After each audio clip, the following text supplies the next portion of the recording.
sabi niya ay babayaran niya. Basta lang i-curse niya yung mga natatanaw niyang mga Israelita dahil nga natatakot siya na baka ma-overpower ang mga Moabites. Amen. So sabi ni Balaam sa kanya, o sige, ipatayo mo ako ng altar, mag-alay ka ng ganito, ganyan-ganyan. Tapos, kakatagpuin ko ang Panginoon at sasabihin ko na i-curse yung mga Israelita. Ganun, pumunta siya doon. Nung tinatagpungan ni Balaam ang Panginoon, ay ang sabi ng Panginoon sa kanya, doon sa 23, saan na yun? Basahin natin para mas maliwanag po.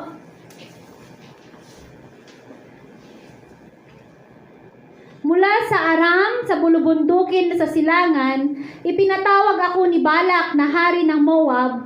Ang sabi niya sa akin, halika't ang bansa ni Jacob ay iyong sumpain. Halika't itakwil mo ang bansang Israel.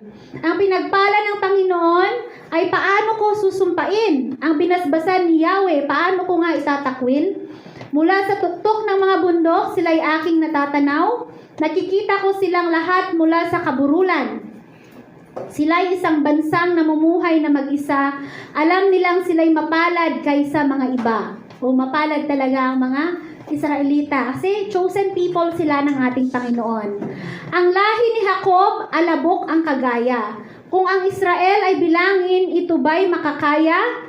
Mamamatay nawa akong gaya ng anak ng Diyos. Sa kapayapaan ng matuwid, buhay ko naway matapos. So itinanong ni Balak kay Balaam, bakit ka ganyan? Bakit ganyan ang ginagawa mo? Diba tinawag kita para sumpain ang aking mga kaaway? Ngunit sa halip ay binasbasan mo pa sila. Sumagot siya, sabi ni Balaam, hindi maaaring di ko sabihin ang ipinapasabi ni Yahweh. So to make the story short, 3 times na binayaran ni Balak si Balaam para isumpa ang mga taga-Israel. Pero every time na babalik siya kay Balak, binibless niya, dinideclare niya ang victory ng Israel. Kaya nagagalit si Balak sa kanya. At ang sabi nga niya, wala daw siyang pwedeng sabihin kasi ang Panginoon ang nagbibigay ng mga salita na kanyang sasabihin. At ang bless daw ng Panginoon ay hindi niya pwedeng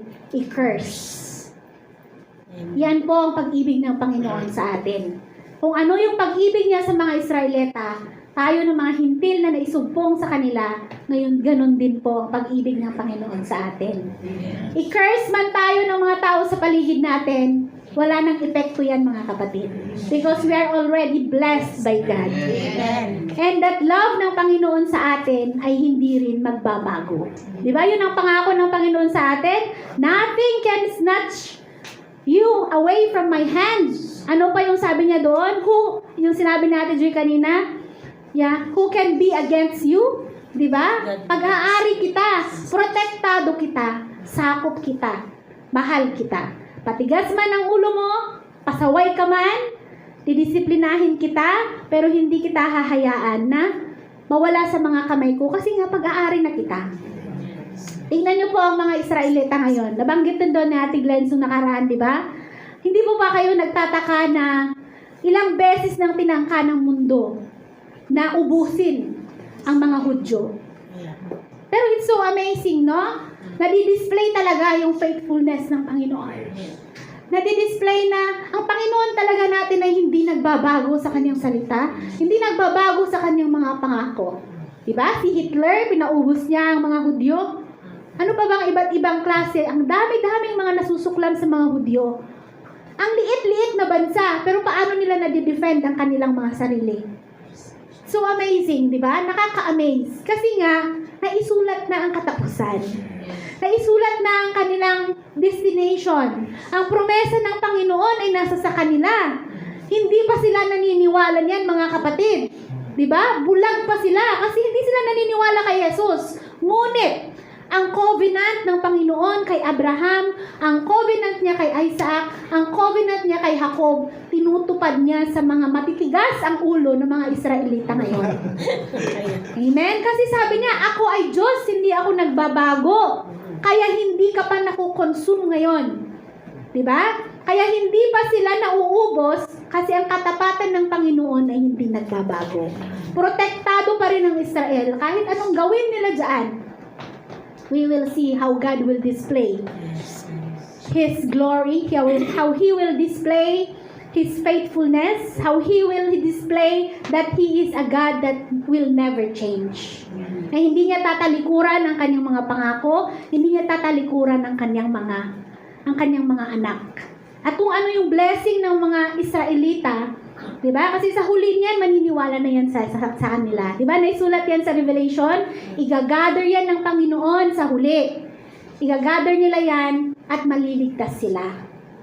Mabubuksan ang kanilang mga mata at mananampalataya sila na yung Mesaya na hanggang ngayon ay hinihintay nila ay dumating na pero hindi nila nakilala. Bagkos pinapako pa nila sa krus. Mabubuksan ang mga mata nila at makikilala nila at mararamdaman nila kung paano tumupad ang Panginoon sa kanyang pangako. Amen.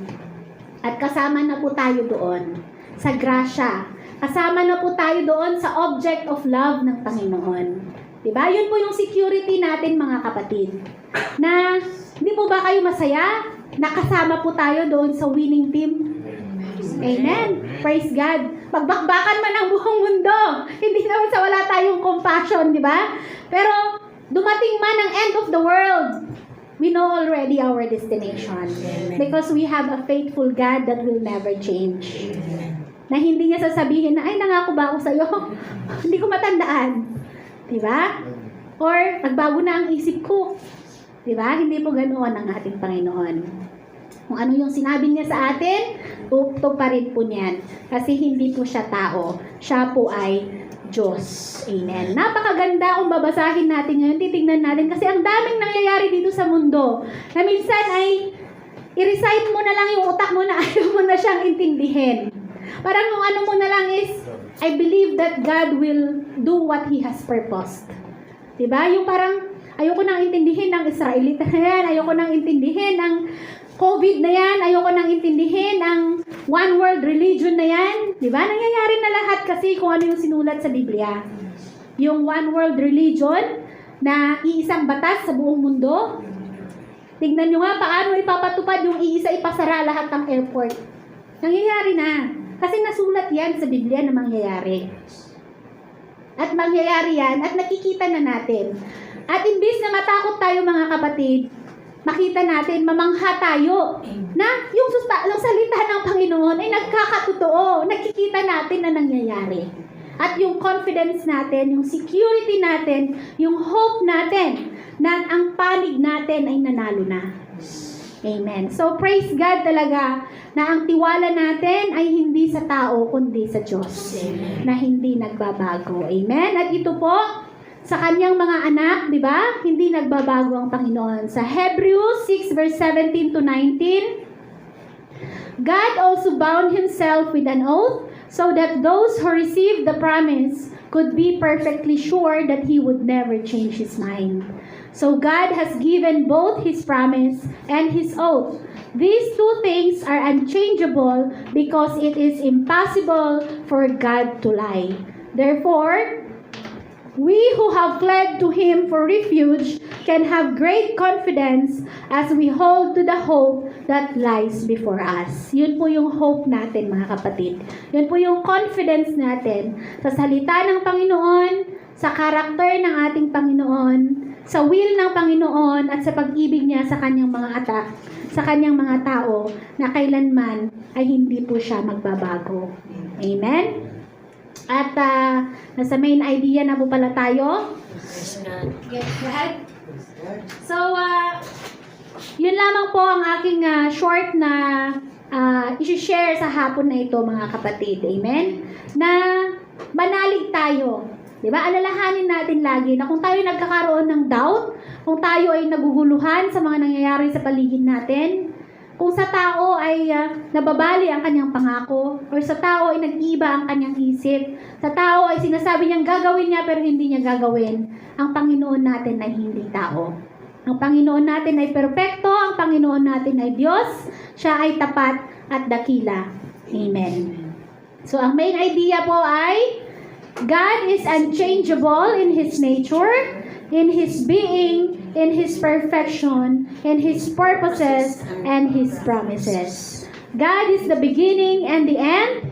Diba? He is the Alpha and the Omega, mga kapatid. He is the same yesterday, today, and forever. It is impossible for God to lie. He does not change His mind. He does not revoke His promises, nor forsake His covenant to His people. Amen. So kung dito sa mundo, nagsumpaan na sa harapan ng pastor at sa pare ay naghihiwalay pa, ang Panginoon, sabi niya dyan, He will never forsake His covenant to His people. Amen. And our call to action ay yun din pong objective din natin po kanina. Amen? We have to remind ourselves every day, mga kapatid, at we have to seek and seek and seek to understand ang katangian ng ating Panginoon para yung security natin ay hindi nagsishake-shake. Diba? Baka minsan may mag-aral sa atin na sabihin na ang kaligtasan natin ay nawawala. Na-shake tayo. Bakit tayo na-shake? Kasi hindi natin kilala yung nangako sa atin. Pangako niya hindi mawawala. Bakit ko paniniwalaan yung nagsasabi na mawawala? Ang salita niya sabi ganito. Diba? Kasi ang otoridad natin, mga kapatid, ay ang salita ng Panginoon, hindi po yung sinasabi ng tao. Kaya kung sa iba po ay nagbabago ang pamantayan, ang dating kasalanan ay pwede na manindigan po tayo sa salita ng Panginoon. Amen? Tayo po lahat ay tumayo at tayo po ay manalangin. Amen. Yes, oh God, hallelujah, oh God, hallelujah, Lord, hallelujah.